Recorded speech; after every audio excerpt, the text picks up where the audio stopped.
as melhores histórias de terror e nonsense. Se acomode e venha comigo.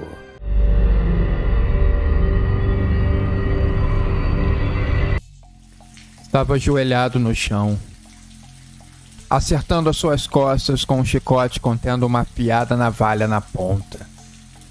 Ele babava e gemia de dor. Falava algumas palavras ininteligíveis.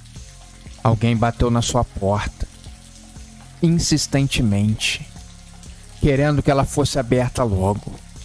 Mas o homem estava em seu transe, parecia estar com a cabeça longe.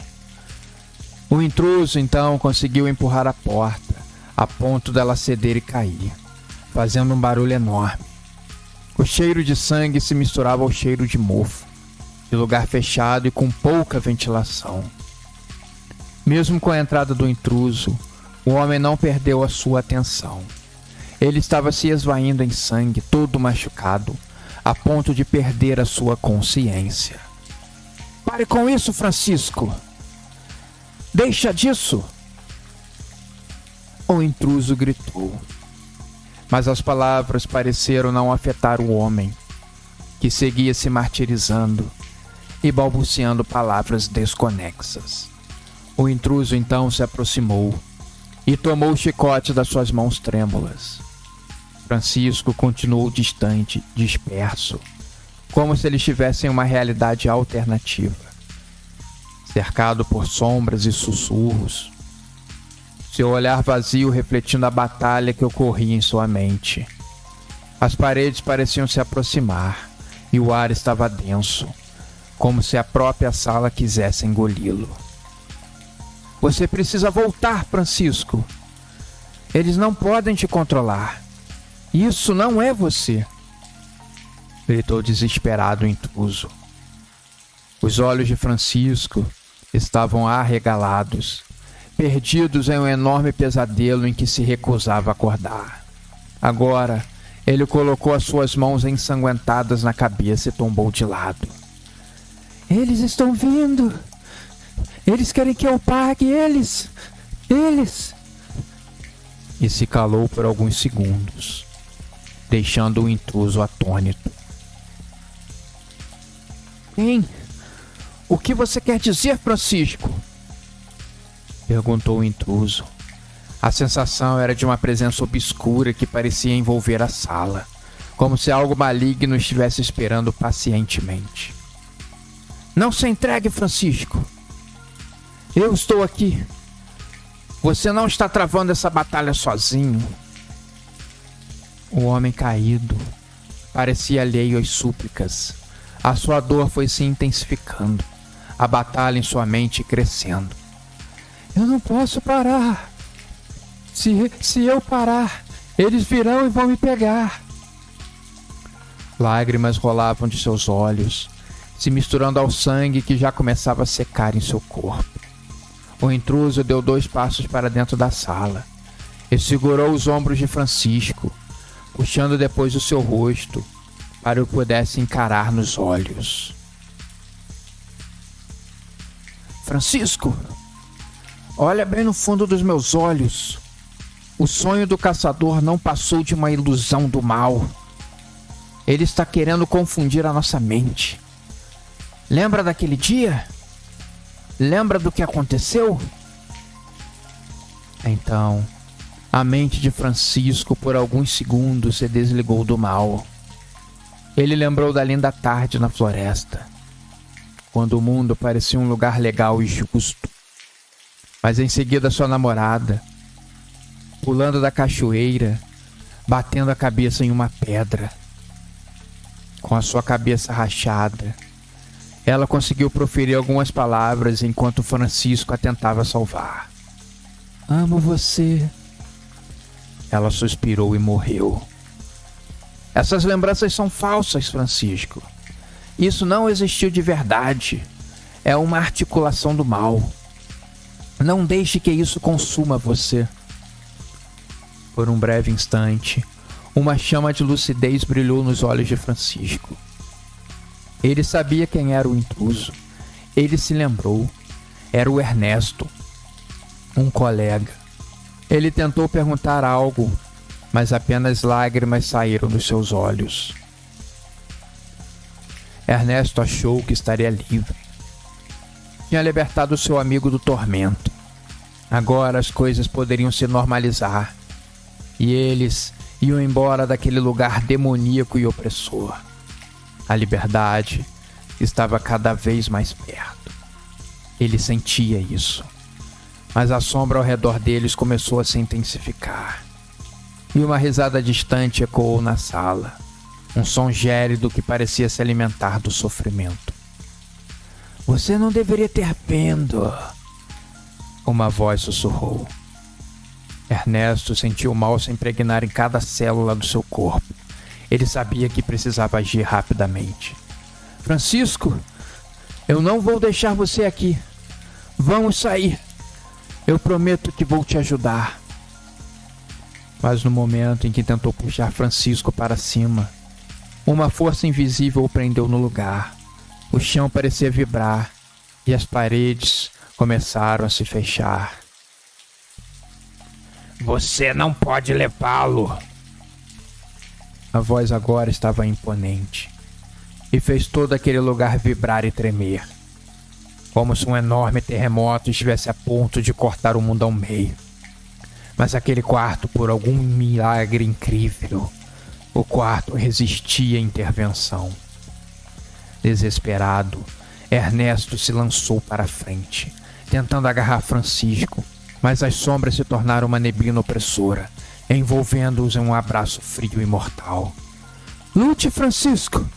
Lute!" ele gritou, mas as palavras se perderam no ar pesado. A escuridão começou a consumir tudo ao redor. Francisco, agora quase inconsciente, murmurou uma última vez: "Eles já vieram!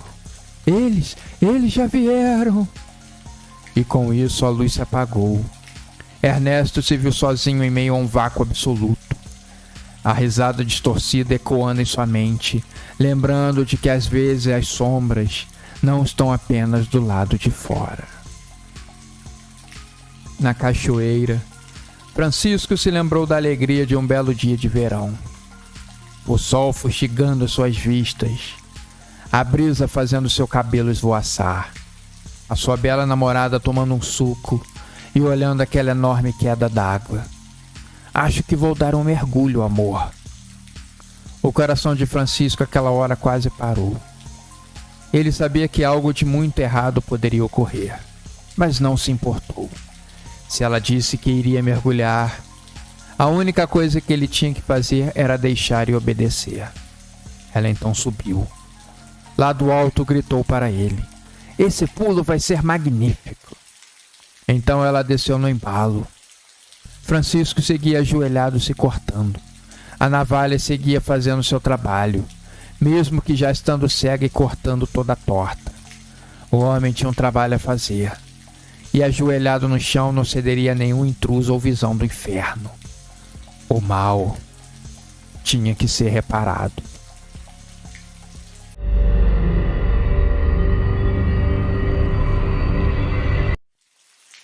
Estava sentado, lendo um jornal, quando escutei um certo alvoroço na rua. Morar no primeiro andar tem esse tipo de vantagem, o que também é uma tremenda desvantagem, mas eu não quero entrar no mérito dessa questão. Coloquei a cabeça na janela e espiei. Avistei um homem andando sem camisa na rua. Ele não parava por nada.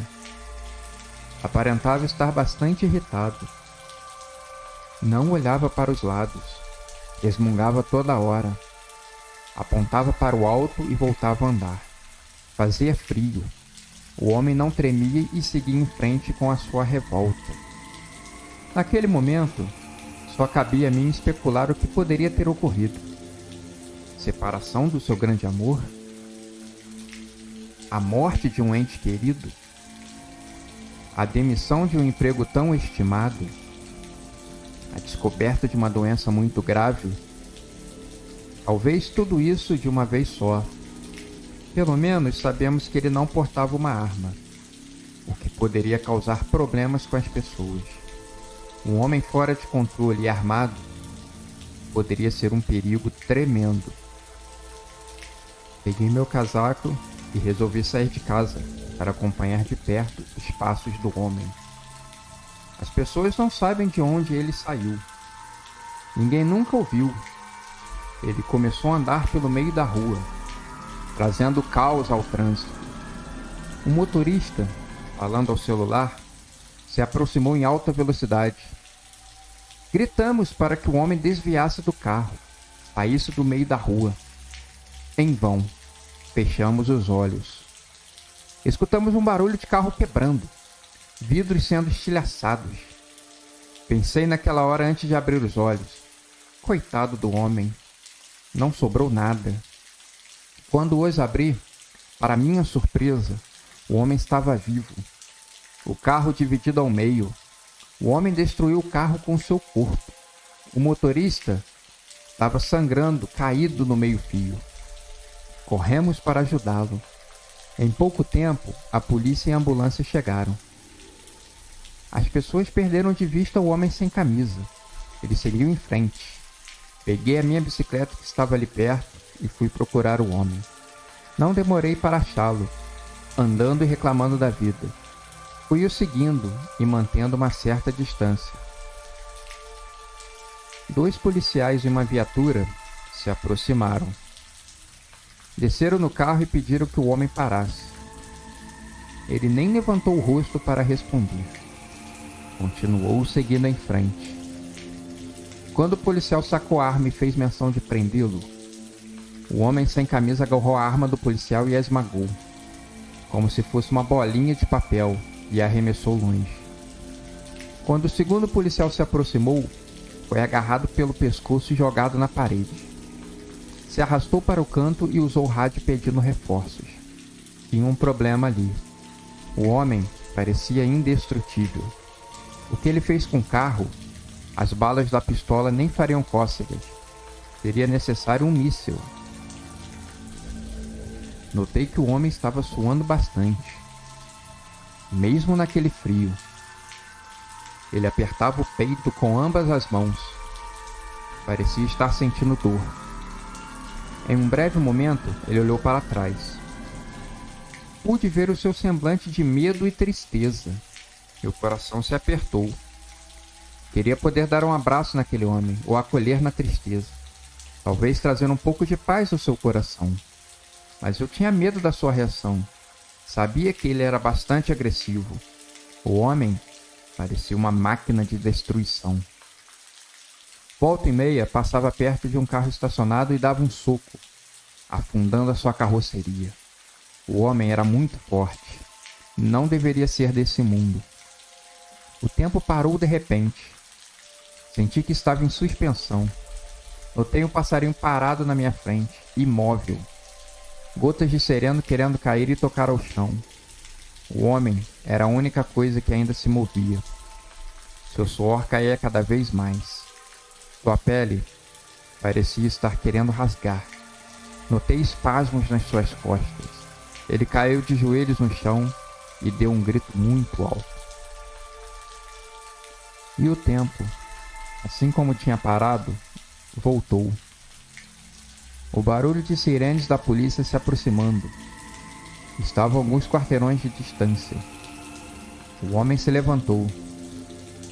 Nesse momento, sua pele finalmente se rasgou, revelando garras e uma pele escamosa, uma imagem demoníaca. Certamente o demônio em pessoa tinha subido do recanto mais escondido do inferno para realizar algum trabalho do mal. Um cheiro de enxofre encheu o ar. Suas asas eram poderosas. Suas garras, armas letais. Quando os carros da polícia chegaram, ele pulou em cima do primeiro, o quebrando facilmente o vidro e com cada uma das mãos agarrando pelo pescoço um policial. Sem pena, ele quebrou o pescoço dos 2 homens e os jogou longe. Muitos tiros foram ouvidos. Nessa hora eu pulei no chão e esperei o pior passar. Mas conforme o tiroteio começou, logo ele terminou. Deitado no chão, eu estava olhando para o céu. Percebi que algo ali se abriu, uma frestinha. e algo passou disparado como uma bala de fuzil. Deduzi que era o demônio indo embora. Como eu havia sido o primeiro a chegar no local dos assassinatos, fui levado para a delegacia. Lá contei o que havia testemunhado. Me perguntaram se eu fazia uso de alguma droga.